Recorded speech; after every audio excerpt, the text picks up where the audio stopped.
Hi, this is Mr. Nick with Coastal Kenpo Karate.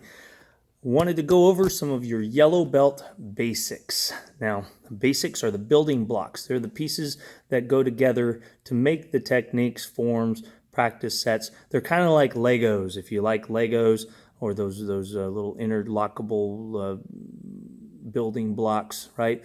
If you have one or two of them, you can't really do too much with them, right?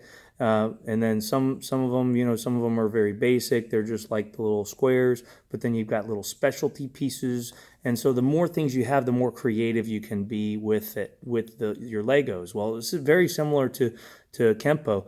You have some very solid basic blocks that really are kind of like the foundational things. They're the things that that are very utilitarian. And then you've got more what we call exotic basics, basics that aren't really used as often, and they're more specialty. And you can be more creative with them when it comes to martial arts because, well, it's a martial art. So it is giving you an opportunity to be creative over time. But we want to make sure that you have solid building blocks. You want to have good basics that you can put together to create or to build these techniques. Our self-defense techniques are just merely examples of what you can do in defending yourself. They're there to teach you basic body mechanics. They're there to teach you your targeting. They're there to teach you different combinations. They're there to teach you what we call positional awareness, being aware of what position you're in and what position the bad guy might be in, and then target awareness and seeing what targets are available. How can I strike this guy or manipulate this person and keep them from harming me? So all of these basics are very important, and I will go through these. I'm first going to go through them fairly close to the camera so that you guys can see how the hand formations work, because your hands are very important. How you form your hands properly will determine whether you hurt the opponent or hurt yourself. The last thing you want to do is try and protect yourself and you end up breaking your own hand in the process, okay? So it's very important that you learn to develop proper hand formation. So let's get started. We're going to start with stances first, and these are just the basics that are associated with your yellow belt. All of these should be either done in class or in your self-defense techniques. Okay, so let's get started. So first stance is attention. This is your focus. This is your self-control stance. Your feet are together, toes touching, heels touching, back is straight, head is up, eyes are forward, knees are slightly bent. This is attention stance. Your shoulders are back, your chest is up high, and you can breathe. This also helps you feel good, right? Helps you feel confidence. This is good confidence, okay? When we start our class, we always step to our left. We slide our foot to our left into a horse stance. Now, it might look like I'm going the other way, so make sure you remember the difference between your left and your right. You slide to your left. You make a fist with your right hand, and your left hand is on top. Okay, remember the right hand is the warrior. It is represented by the animal, the tiger. It symbolizes strength of the body. Your left hand is strength of the mind, or wisdom. Is represented by the animal of the tiger. Okay, the tiger is covering the dragon, the dragon is covering the tiger, because our mind, our wisdom, is what controls our strength and power. Got it? So knees are bent. Now, if you notice, my knees are bent so that if I look down, if I glance down, I can't see my toes. If my knees aren't bent enough and I can see my toes, then I'm not bent enough. I need to bend my knees so that I have a good solid base. Hands in the proper position. My arms are not flat and they're not concave like this. They're at about an equilateral triangle, if you know what that is. Your hands should be at about chin level in front, okay? And now we go back to attention, bring our hands up, feet come together right about when your hands are to your sides like this, and they hit and land. So we go to our formal horse. This is called formal horse stance. Back to attention. Usually we bow to remind ourselves to be respectful of ourselves and others. Okay, then we have a training horse. Step to the side as well.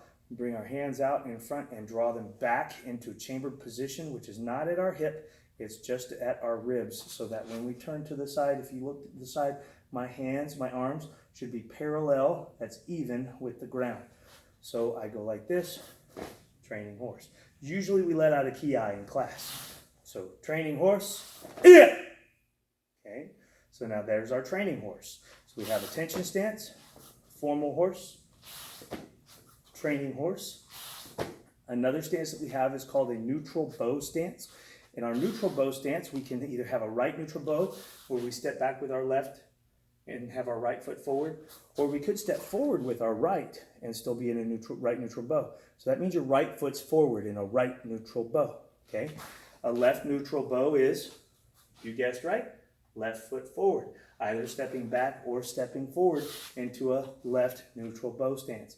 Elements, real quick, of a neutral bow stance. If you draw an imaginary line from you to me, you can see that you could draw that line from my toe to my heel so that my back leg is peeking out just a little bit. It can see you, okay? But my knees are bent, so if you were to draw a line straight from my toe up through my center line, it would be blocked by my leg. That's what we want in case the bad guy's trying to kick us. They won't kick us up in between the legs, okay? There's your left neutral bow.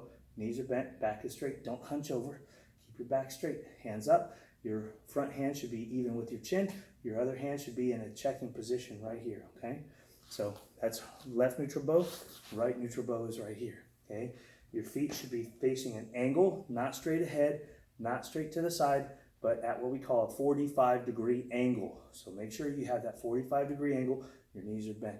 That's called a neutral bow stance. Now, sometimes if we need to hit with our back hand, we're in our neutral bow stance. If we need to use our back hand, we can rotate and use it, okay? But if we want more reach and more power, we're gonna take that back leg and pivot it so that that back foot faces the front, okay? And we pivot on the ball of the foot. The ball of the foot, hold on. The ball of the foot, if you look at the foot, and this is the bottom of your foot. Here's your foot, okay? This is your heel. This is the ball of the foot. So this is what we pivot on, okay? We keep our weight on the ball of the foot so that way we can pounce if we need to, okay? We can move quickly if we need to. If we rest our feet on the heels, then all of our weight is shifted back. It's easier to fall backwards, and in order to move forward, we have to first shift our weight forward onto the balls of the feet and then move. So make sure you keep your weight on the balls of the feet, okay? And if your weight's on the balls of the feet, okay, you can pivot to that forward bow quickly. It's very important that you keep this knee flexed in to keep that center line protected, but that also tightens these muscles and gives us a lot stronger stance. Now we can reach with this back hand. If we need to punch, if we need to heel palm, if we need to do a horizontal heel palm, or whatever we need to do to hit with this hand. Now we don't usually go to a forward bow when we block with this back hand. Usually we can just rotate in place because we don't want to move ourselves forward when they're trying to strike us, right? So that's a forward bow, and you can do a right forward bow or a left forward bow, okay? So now we have attention stance, neutral bow stance, we have a forward bow stance, and then we have formal horse and then training horse. So I think we covered all the stances. Now let's talk about blocks. Now when we practice and isolate our basics, we usually get into our training horse. Now I'm going to scooch a little bit closer to you so that way I'm all the way in the frame so you can see where my hands are, okay? I want you to picture yourself in a box like I am. I have this side. I have this side. I have up here. And then I have down here. So there's my box, okay? If I'm in this box, this is where I need to keep my hands. I don't want to push my block way out because then I'm outside of this box of my protection, okay? I want to stay within this little box. So when I do my upward block, I'm going to bring my hand through my center like this so that way, you see how it protects most of my face here like this, okay? I don't want to go like this because then my face is not protected. So my upward blocks go up through the center of my body and up high like this.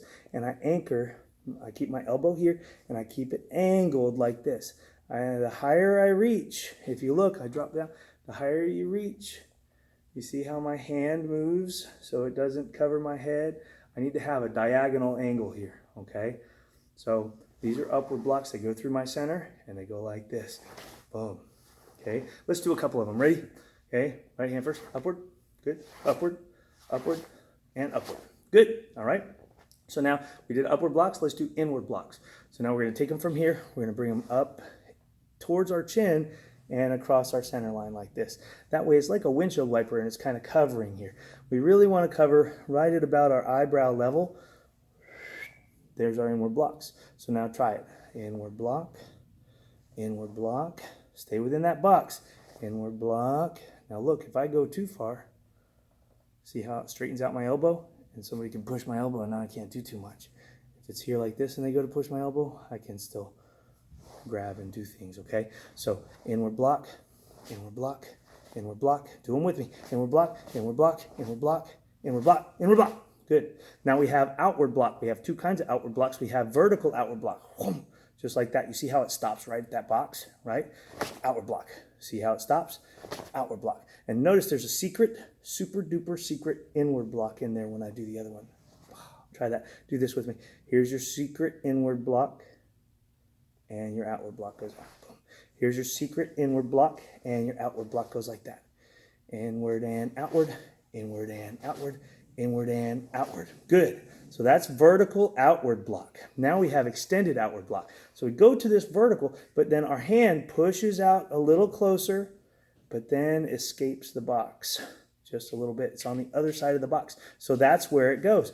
It goes vertical, but then it goes extended outward. See how that works? That's our extended outward block. So again, we have our super secret inward block that goes across, because we don't want to go like this and then drop and then go like this, because that leaves us open a long time. So bring it across and out, and across and out, across and out, across and out. That's extended outward blocks. Now we also have downward blocks. So let me get up a little bit so you can do your downward blocks. Okay, so we're in our horse stance. Our downward blocks, we bring it across our center and we drop it down. Now notice it's about even with my leg. That's where I want it. I don't want to stop short of it, and I don't want to go way out here. I stop so it's even with my leg. Bam. Bam. Now look at from the side. My hands are not right on my body here doing this downward block. I want it in front of me, just like when I do my inward blocks. I want them in front of me because I don't want to wait until something gets to me before I block it. Okay, so that's our downward blocks. And then we have elbow blocks, which is like going back to our training horse. So if my hand is out here and let's say somebody goes to grab me around my waist, I can go wham, there's my elbow block, and brings it back to that chamber position. Don't do it way up here and don't go way down here. It should be right about in the middle. Okay, so there's our chambered position. But also if we pull back like this, that's a back elbow, and it could be a back elbow strike or a back elbow block.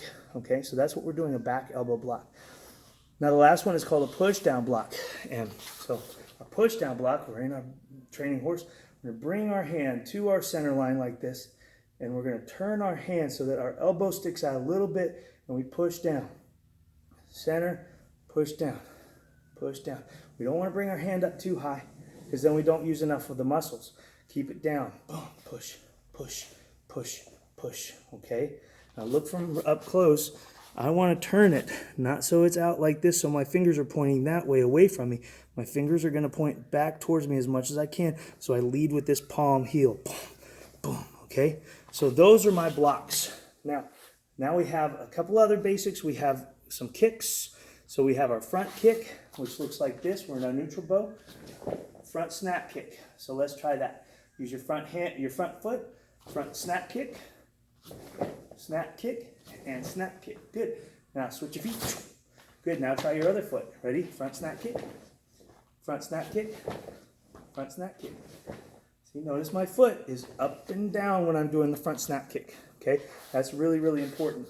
When we do a side kick, it's turned sideways. That's why it's called a side kick. So side kick, okay, we usually do a step through side kick for this one. So you start in your neutral bow stance and you step through side kick. Start in your neutral bow stance, step through and side kick. That's called the side kick. Now we also have punches. So we're gonna do straight punches. Straight punches look like this. So we punch straight, straight punch, straight punch, straight punch, straight punch. Good. And now we have inward elbows. So inward elbows look like this.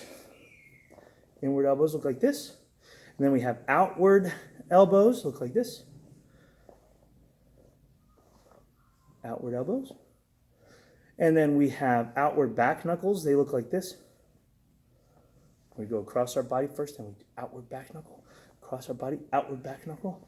And we have inward raking back knuckle or inward back knuckles. They look like this. They look like inward blocks, only we're using our hand to strike with it. Wham, wham, wham. Those are inward back knuckles or inward raking back knuckles. Then we have outward hammer fist. Outward hammer fist. If we're in our training horse, we bring our hand and go wham, just like that. And we're hitting with a hammer fist kind of to the tummy or to the groin area. Hammer, hammer, hammer, hammer. And then we have back hammer fists, which look like this. Hammer. So we're going behind us with the hammer fist. Hammer, hammer, hammer, hammer. Those are called back hammer fists. And then we have, let's see, obscure lifting elbow. We've got one to the back. And it looks like this. You're just here normal. And you turn and you go wham, like that. Okay, turn your head and go wham, just like that. Try it with me. Turn and wham, and turn and wham, and turn and wham. And turn and bam. Good. That's obscure lifting elbow. We've got one to the back, and then we've got one to the front. Bam. If we're in front, so we can turn this way and go boom. Obscure lifting front elbow. Boom. And obscure lifting front elbow. Boom. Got it? And then we have hand swords. You form your hand like this, not like this. Form your hand like this, and you chop. Here's inward. We start out, and we go in. We start out and we go in. We start out and we go in. We start out and we go in. See, my palm is kind of facing up. And then outward hand swords, we start in and we go out. Start in and we go out. Start in and we go out. So that's outward hand swords. Now the last thing that you're going to need to know for basics here, we're going to learn how to make this crab hand. So the crab hand is these fingers like this. We're going to have these crab hands ready, okay? We're going to use this in a technique called the grasp of death. We're going to use it to pinch somebody in the back of the knee. Now, it's not okay to pinch people. Don't go around practicing this on people because I'll pinch you, okay? This crab pinch. And remember, all this stuff is only used for self-defense. You don't just walk up to people and punch people. You don't just walk up to people and kick people. It's not the right thing to do. Remember, your basics are to help you to learn how to defend yourself, not learn how to beat up your brother or beat up your sister or hit your mom because she didn't get you what you wanted or whatever it is, okay? These are to help you to develop yourself, to become an excellent version of yourself. We want to excel. We want to be the best version of ourselves. And the best version of ourselves does not go around finding excuses to use our karate on people, okay? So practice these basics. Go back through this a couple of times and practice this every once in a while. Go through and just practice them. Try and stay with me. And if you already know how to do something, see how many times you can do it while I'm talking about it. But also listen, because some of that is very important information that I want you to remember, okay? All right, so keep practicing, and I will see you soon on the mat.